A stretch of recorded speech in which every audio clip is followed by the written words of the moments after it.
जो मुस्कुरा रहा है उसे दर्द ने पाला होगा, जो चल रहा है उसके पाँव में छाला होगा। बिना संघर्ष के इंसान चमक नहीं सकता, जो जलेगा उसी दिए में उजाला होगा। संघर्ष क्यों बचे संघर्ष से? संघर्ष ही तो जीवन की आत्मा है। जितना कठिन संघर्ष होगा उतनी ही शानदार जीत होगी। एक बार एक किसान भगवान से बहुत ही नाराज हो गया। किसान बहुत मेहनती था, बहुत मेहनत से वह खेतों में अनाज उगाता, उसकी देखभाल करता, पर अक्सर उसकी फसल खराब हो जाती।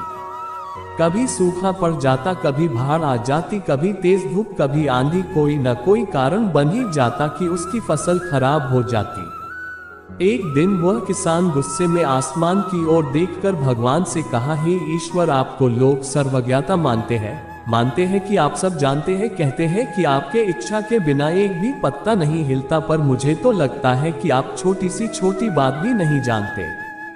आपको तो ये भी नहीं पता कि खेती बाड़ी कैसे करते हैं। अगर आप जानते होते तो हर समय जो बाढ़, आंधी और तूफान आते हैं वो कभी नहीं आते। आप नहीं जानते कि कितना नुकसान उठाना पड़ता है हम किसानों को। यदि आप मेरे हाथ में ये शक्ति दे दे कि जैसा मैं चाहूं वैसा मैं मौज कर दूं, फिर आप देखना मैं अन्य के भंडार लगा दूंगा। भगवान इस किसान के तीखे वाक्य सुनकर मुस्कुरा रहे थे और वह किसान के सामने प्रकट होकर बोले, मैं आज से तुझे ये शक्ति देता हूँ कि तुम अपनी खेतों पर तुम्हारी जैसी इच्छा ही तुम वैसा मौज कर दोगे। मैं बिल्कुल भी दखल नहीं दूंगा, तुम्हारी इच्छा से सब कुछ होगा। किसान बहुत खुश हो गया। किसान ने गेहूं की फसल अपनी खेतों में बोई।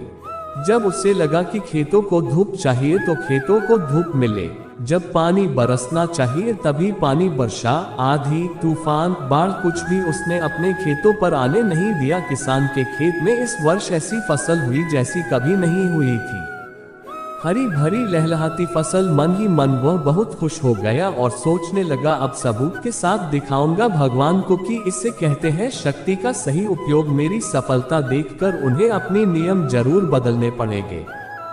कुछ दिन गुजरे, फसल कटने को तैयार हो गए। किसान बहुत उत्सुकता के साथ फसल को काटने लगा, पर जैसे ही उसकी नजर गेहूं की बालियों पर गया तो उसने अपना सिर पीट लिया और वह रोने चिल्लाने लगा। गेहूं की एक भी बाली के अंदर गेहूं का दाना नहीं था, सारी बालियां अंदर से खाली थी।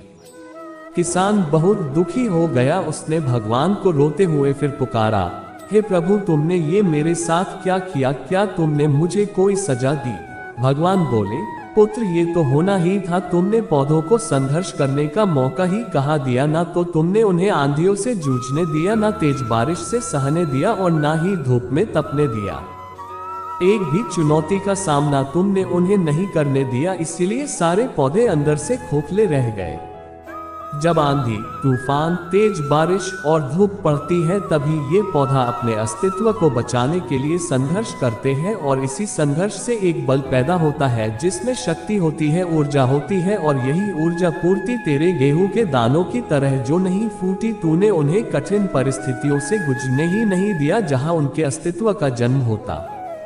सारे बालियां इसलिए खाली है, इसमें एक भी गेहूं का दाना इसलिए नहीं है क्योंकि तुमने अपने पौधों को संघर्ष कराया ही नहीं।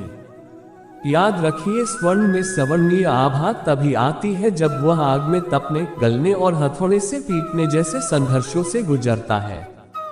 कोयले का टुकड़ा हीरा तभी बनता है जब वह उच्च दाब और उच्च ताप की मुश्किल परिस्थितियों से गुजरता है। इसी तरह यदि हमारी जिंदगी में कोई संघर्ष ही ना हो, कोई चुनौती ही ना हो, तो हम भी गेहूं की बालियों की तरह खोखले रह जाएंगे, कोई अस्तित्व नहीं होगा हमारा।